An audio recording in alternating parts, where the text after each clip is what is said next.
336장 찬송하십시다.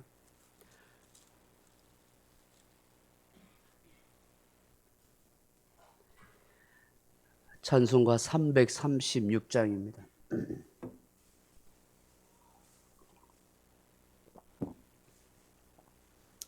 (336장입니다) 환난과 핍박 중에도 성도는 신앙 지켰네. 이 신앙 생각할 때에 기쁨이 충만하도다. 성도의 신앙 따라서 죽도록 충성하겠네. 옥중에 매인 성도나 양심은 자유 얻었네. 우리도 고난 받으며 죽어도 영광되도다. 성도의 신앙 따라서 죽도록 충성하겠네. 성도의 신앙 본받아 원수도 사랑하겠네. 인자한 언어 행실로 이 신앙 전파하리라. 성도의 신앙 따라서 죽도록 충성하겠네.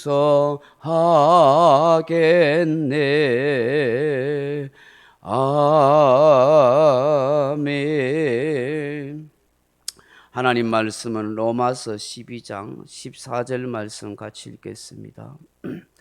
로마서 12장 14절입니다. 너희를 박해하는 자를 축복하라. 축복하고 저주하지 말라. 아멘. 사랑하는 성도 여러분, 그리스도인들이 이 세상을 살아가는 데 있어서 참 곤란하고 힘든 것이 있습니다. 그것이 무엇입니까?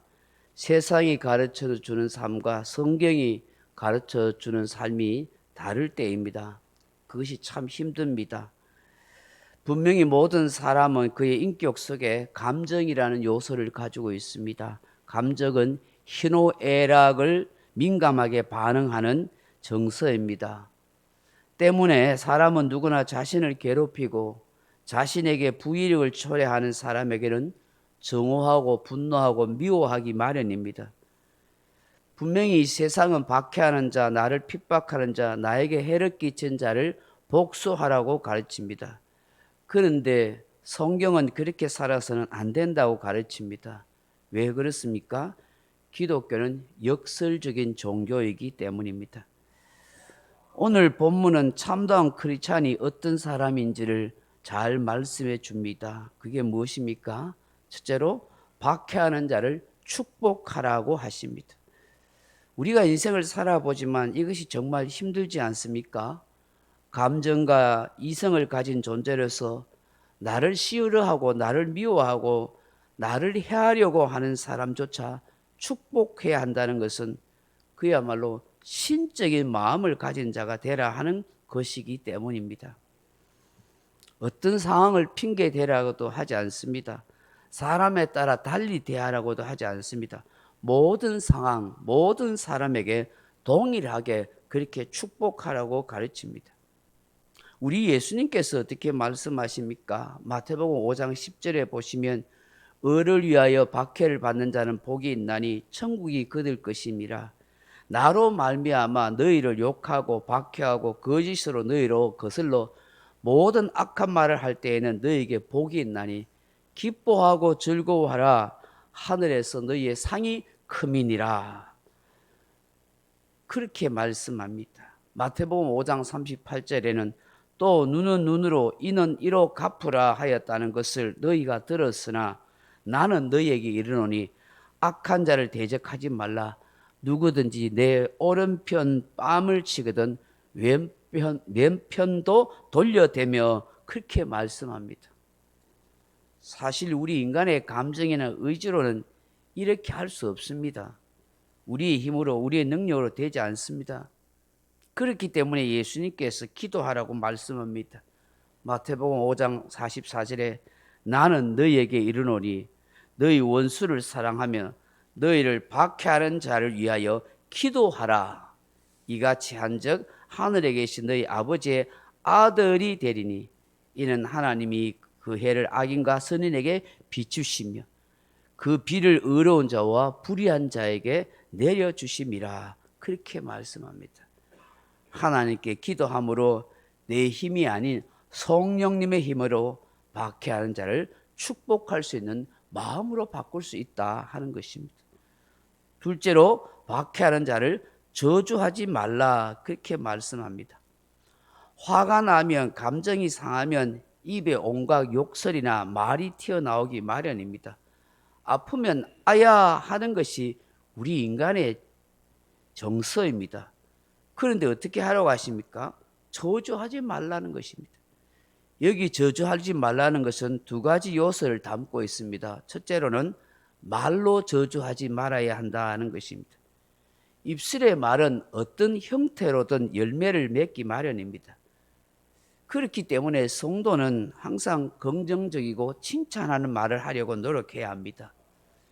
야고보 사도는 야고보서 3장 6절에 있어서 혀는 곧 불이요 불의의 세계라 그렇게 말씀합니다. 그만큼 혀는 작은 지체이지만 큰 사건을 일으킨다 하는 것입니다.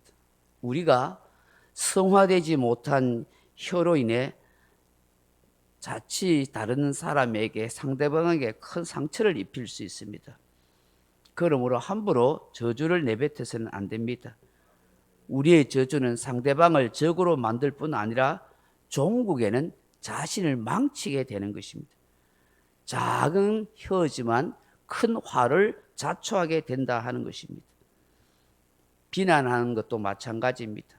비난에는 반드시 인격적 모독이 포함되어 있기 때문에 상대방으로부터 인격적 공격을 야기하기 마련인 것입니다.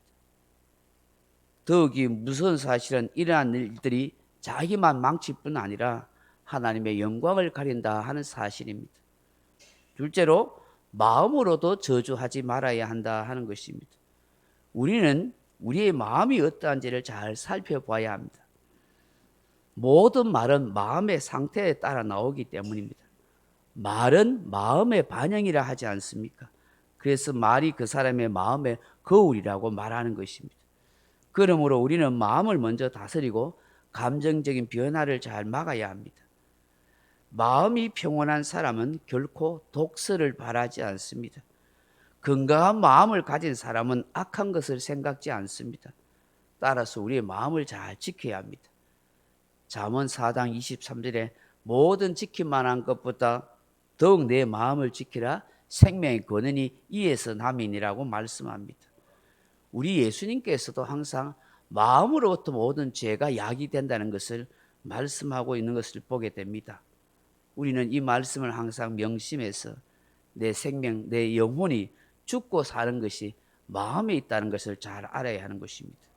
우리의 마음을 그리스도께서 주장하시도록 해야 됩니다. 가인은 동생 아벨에 대한 시기와 분노심 때문에 그걸 다스리지 못함으로 동생을 죽이지 않습니까? 사울왕도 마음을 다스리지 못해서 시기심에 불타서 다윗을 죽이려고 온갖 음모와 술수를 쓰지 않습니까? 시기와 분노심에 불탄 마음을 다스리지 못한 그 삶의 결과가 가인을 통해서 사울을 통해서 우리가 잘 알지 않습니까? 우리 주님은 인간의 마음속에 일어나는 생각을 잘 아십니다. 그 사람의 행위와 재앙만을 보는 것이 아니라 마음의 생각, 마음의 의도를 잘 아는 것입니다. 그러므로 마음으로라도 그 사람을 미워하거나 저주하지 않아야 한다 하는 것입니다. 하나님께서 원하시는 것은 성경이 가르쳐주는 삶의 원리대로 사는 것이라 그렇게 말씀합니다. 이것이 복된 것이기 때문입니다. 원수와 나를 박해하는 자는 내가 하지 않아도 하나님이 다 갚으십니다. 잠언 25장 21절에 네 원수가 배고프거든 음식을 먹이고 목말라 하거든 물을 마시게 해라. 그리하는 것은 핀수철 그의 머리에 놓는 것과 일반이요 여호와께서 내게 갚아 주시리라. 그렇게 말씀합니다. 그러면 우리가 할 일은 무엇입니까? 레위기 19장 18절을 보면 원수를 갚지 말고 동포를 원망하지 말고 내 이웃 사랑하기를 내 자신과 같이 사랑하라. 나는 여호와니라고 말씀합니다. 사람의 인격은 그가 선을 행했을 때보다 그가 다른 사람에게 모욕을 받고 어떻게 처신하는가에 따라 더욱 두드러지게 나타납니다. 한 젊은이가 있었습니다. 이웃에 사는 어떤 농부로부터 모욕을 당했다고 그럽니다. 그 보복으로 존스초라 하는 해로운 그런 잡초를 이 농부의 밭에 몰래 심어버렸습니다.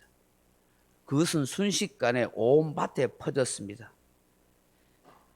몇 년 후에 이 젊은이가 어느 여인을 만나서 결혼을 하게 됐습니다.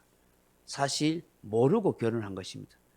근데 나중에 알고 보니까 이 여인의 아버지, 곧 자기의 장일 될 분이 바로 그 농부였던 것입니다. 장인은 이 부부가 먹고 살라고 밭을 선물로 주었는데 알고 보니 자신이 보복심으로 존슨초라는 해로운 잡초를 뿌린 그 밭을 선물로 받았던 것입니다. 이 사람은 30년 동안 잡초를 뽑아대야만 했다 하는 것입니다. 심은 대로 거두는 것이 심은 대로. 미국의 레이건 대통령은 자신을 향하여 비난하는 그런 많은 사람, 그런 사람에 대해서 이런 얘기를 했다고 합니다.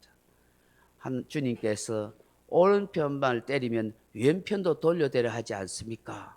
그렇게 이야기하면서 자기를 비난하고 자기를 힘들게 했던 그런 사람을 최측근 요직에 올려서 아주 훌륭한 대통령이 됐다. 미국의 16대 대통령 링컨 대통령도 그렇게 하였다고 그렇게 말합니다. 사람은 정말 심은 대로 거두는 것입니다. 오늘 우리 그리스도의 역설적인 삶을 다시 한번 묵상하면서 우리의 신앙이, 우리의 인격이 주님 보시기에 아름답고 복될 수 있기를 간절히 구할 수 있기를 바랍니다. 각자 기도하시다가 돌아가기 바랍니다.